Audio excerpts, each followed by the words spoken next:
BJP సంస్థాగత ఎన్నికలలో నెన్నెల మండలం నుండి అంగళి శేఖర్ని ఏకగ్రీవంగా ఎన్నుకున్నారు. ఈ సందర్భంగా నెన్నెల మండలం శాఖ కార్యకర్తలు బూత్ అధ్యక్షులు ఘన స్వాగతం పలికి కేక్ కటింగ్ చేసి స్వీట్లు పంచుకుంటూ టపాకాయలు పేల్చి అనంతరం భారతీయ జనతా పార్టీ జెండా ఎగురవేశారు. ఈ కార్యక్రమంలో ఠాకూర్ శైలేందర్ సింగ్, కోట వంశీ, కోనరపు యాదగిరి, కడ్డం శ్రీనివాస్ గౌడ్, దుర్గం శంకర్, రాజన్న, కొమ్ము మహేష్, సారంపల్లి రాజకుమార్తో పాటుగా మండలి సీనియర్ నాయకులు నల్ల రాజేంద్ర మరియు నెన్నెల గ్రామ ప్రజలు మరియు గాన్పూర్ యువత పెద్ద సంఖ్యలో పాల్గొన్నారు.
నమ్మి భారతీయ జనతా పార్టీ మండల అధ్యక్షునిగా నియమించడం జరిగింది.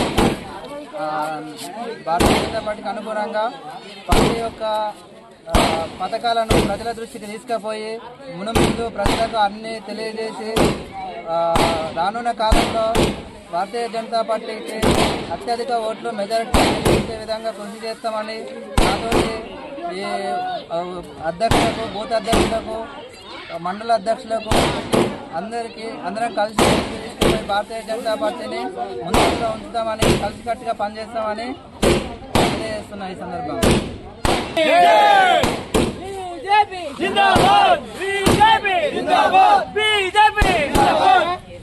అత్యధిక సభ్యత్వాలు నమోదైన నెన్నెల మండలంలో వెల్లపల్లి నియోజకవర్గం నెన్నెల మండలం 2వ ప్లేస్లో ఉన్నది ప్రభుత్వ నమోదులో.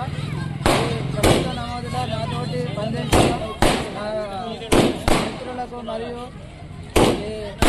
ఇంతకుముందు అధ్యక్షులు వాళ్ళ యొక్క అభిప్రాయాలకు అందరం కలుసుకొని ముందుకు వెళ్ళాలని ఈ సందర్భంగా తెలియజేస్తుంది.